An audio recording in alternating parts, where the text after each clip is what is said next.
What's up, everybody? I'm Chris Alwell, community editor for the Eden Prairie Sun Current. It's Thursday, March 26th. Here's what's happening in Eden Prairie today. A 27-year-old Eden Prairie man faces felony charges of fleeing a police officer and is also charged with his third DWI after leading the Wayzata police on a high-speed chase just before midnight on March 15th. According to a criminal complaint filed against Julian Andrew Crowther, he was stopped after running a red light. Police detected a moderate odor of alcohol in the vehicle and administered a breath test, which showed that Crowther had a blood alcohol concentration of .082. The officer had returned to his squad car when he saw Crowther's brake lights turn on and his car speed away. Officers pursued the vehicle down Highway 12 to Highway 169 at speeds exceeding 100 miles per hour before police used stop sticks to disable the vehicle. Crowther has two previous DWI convictions from 2005 and 2006. If convicted on the newest charges, he faces up to 3 years and 1 day in prison for fleeing an officer and 1 year and 1 day for the DWI.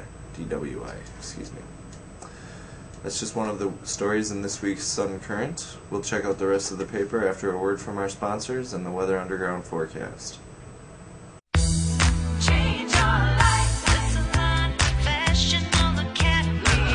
Discover a career with endless opportunities. Become a top industry professional in only 12 months, preparing you for the top salons. Change your life.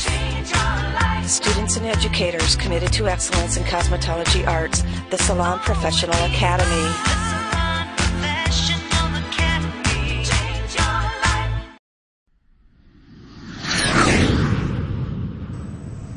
Here's the Weather Underground forecast. For the rest of the day, cloudy with scattered flurries and highs around 35 degrees. Then tonight will be mostly cloudy with lows around 20. For Friday, mostly cloudy with highs around 35 degrees. That's your Weather Underground forecast. Paper comes out today. Let's check out what's inside. On page 1, we have an update on the 494-169 interchange project. I wrote that story only a couple days ago, and already it seems like it's old news, at least if you've been keeping up with these webcasts or checking out the website. The story is still worth a read, though, in my objective opinion. We have the story of the baby owl rescued by police after a fall from its nest, which I talked about earlier this week in the webcast. We've also got the full story on the crime statistics released earlier this week by the Eden Prairie Police Department. I talked about them briefly here on Monday, I believe, but the print story goes into more detail. We've also got a pretty nice piece by our Richfield community editor Janice Reed about the struggles domestic abuse victims face during the recession. We've got all that and much more, so check out this week's Sun Current. That's all for today's webcast. Check back in tomorrow. Until then, I'm Chris Alwell for Sun Newspapers.